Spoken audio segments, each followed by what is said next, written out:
Bien le bonjour, bienvenue dans mon bureau, j'espère que vous allez bien. Eh bien, ce matin, je vous parle du iPhone 3GS, un téléphone qui est disponible depuis 8 heures ce matin à travers le pays. J'espère que si vous souhaitez en avoir un et que vous avez les sous, vous en avez fait l'acquisition parce que véritablement, c'est vraiment le meilleur iPhone qui jusqu'à maintenant a été disponible sur le marché. C'est pas seulement de parler. Je vous dirais que moi, personnellement, j'hésitais avant d'en faire l'acquisition. J'ai attendu parce que je voulais retrouver dans cet appareil-là essentiellement ce qu'on trouvait dans les téléphones haut de gamme, et ce coup-ci, c'est là. Je partais de haut parce que je partais avec le Nokia N95 8 gigaoctets, et ce téléphone-là de Nokia avait vraiment tout ce qu'on pouvait désirer, inclus tournage de vidéo et système de montage. Alors, c'est ce qu'on trouve aussi dans le iPhone 3.GS, qui arrive donc avec sa caméra vidéo, mais qui arrive aussi avec d'autres possibilités.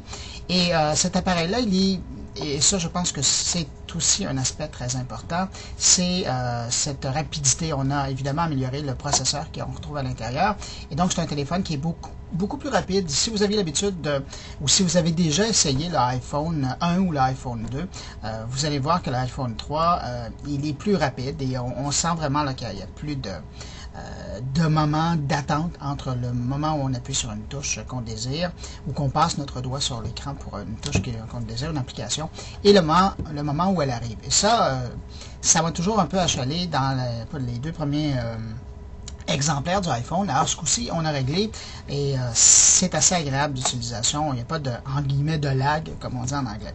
Ça, c'est une chose. L'autre chose, évidemment, bon, ben, je vous le disais, hein, ça arrive avec quelques améliorations, notamment le clavier en paysage. Si vous avez des gros doigts, c'est pas mon cas, mais si vous avez des gros doigts, le clavier sous cette, je vais vous le montrer, là.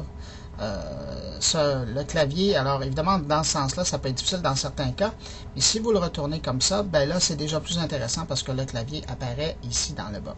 Bon, écran de veille aussi.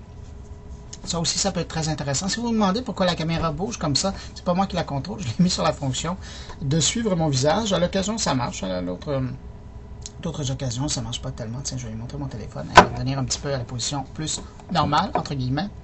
Ça ne remplace pas un vrai caméraman, mais bon, pour le moment, on travaille avec ça sur petite lentille de Logitech.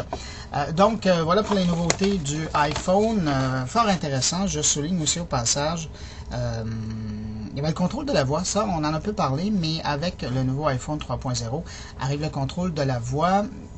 Dans certains cas, évidemment, bon, ça peut être plus intéressant, mais si vous n'avez pas de système embarqué dans votre voiture, si vous avez une voiture et vous n'avez pas de système embarqué, ben, vous pouvez contrôler l'appareil donc à la voix sans lui toucher.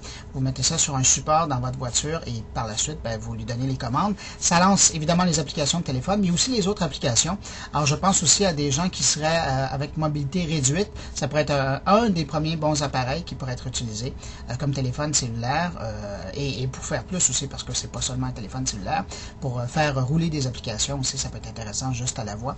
Alors, vous voyez, même dans ce secteur-là, c'est intéressant. Et puis aussi, je reviendrai avec un petit truc. Tiens, je vais leur donner une petite chance de se recadrer avec ça. Voilà. C'était le petit utilitaire qui est apparu simultanément avec le lancement du iPhone 3GS. Et c'est cette petite application qui est disponible pour les gens qui s'abonnent au service MobileMe, et c'est Find My Phone ou Find My iPhone. J'avoue que ça, je me demande pourquoi on ne l'avait pas déjà inventé. C'est cette application qui permet donc aux gens qui sont abonnés au MobileMe, ça coûte environ 100$ par année. Et ça vous offre plus de choses. Là. Ça vous permet de synchroniser toutes vos données avec vos ordinateurs à la maison, que ce soit Mac ou PC, et de les synchroniser avec votre iPhone. Mais donc, la beauté de la chose, c'est que Find My iPhone, ça vous permet ça de retrouver votre téléphone cellulaire, peu importe où vous l'avez mis. Évidemment, si vous vous l'êtes fait voler, ça c'est autre chose, mais si vous l'avez égaré dans votre bureau, à l'école, ou sinon, et qui est toujours là, ou sinon à la maison, vous pouvez aller sur MobileMe, Find My iPhone, et là, il va vous dire où géographiquement il se trouve physiquement. De là, après, de faire une recherche, et si vous n'arrivez pas visuellement à le trouver, vous pouvez envoyer un message, ça va faire sonner votre téléphone cellulaire, et à partir de ce moment-là, ben, votre iPhone, et à partir de ce moment-là, vous pourrez plus facilement le trouver. Dans le cas où il serait volé, ça c'est intéressant, ça permet de faire deux choses. D'une part, d'envoyer un signal et d'afficher un message comme quoi vous pouvez envoyer le message que vous voulez. Si vous voulez dire des gros mots à la personne qui l'a volé, vous pouvez aussi le faire. Mais surtout, ça vous permet aussi d'effacer toutes les données qui sont sur votre appareil. Ça ne va pas enlever le système de téléphonie, donc votre facture, si vous êtes chez Rogers ou Fido, va quand même être facturée si la personne fait des appels avec votre téléphone. Là, vous devez téléphoner à votre opérateur cellulaire pour lui dire que votre téléphone a été volé, mais au moins, toutes les données personnelles qui sont sur l'appareil, elles seront effacées. Donc, au niveau du vol d'identité, au moins, on arrive à régler une partie des problèmes. Alors, c'est grosso modo mes première réflexion sur ce nouveau iPhone. Vraiment un bel appareil. Je pense que le iPhone 3GS est arrivé à maturité. Moi, c'est bizarre parce que j'avais toujours dit, je vais attendre la 3e génération.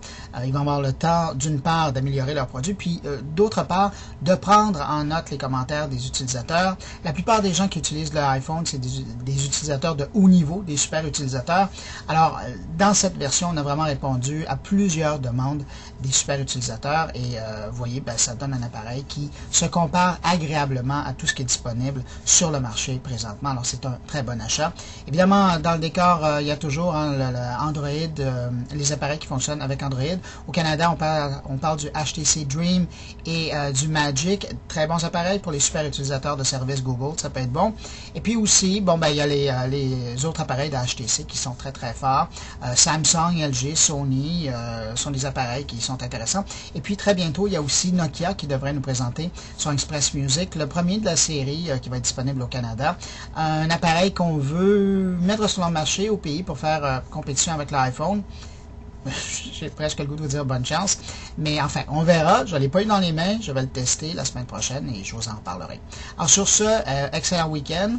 Et puis moi, je vais aller m'amuser avec mon petit iPhone. Il est 9h03. Au revoir, à bientôt.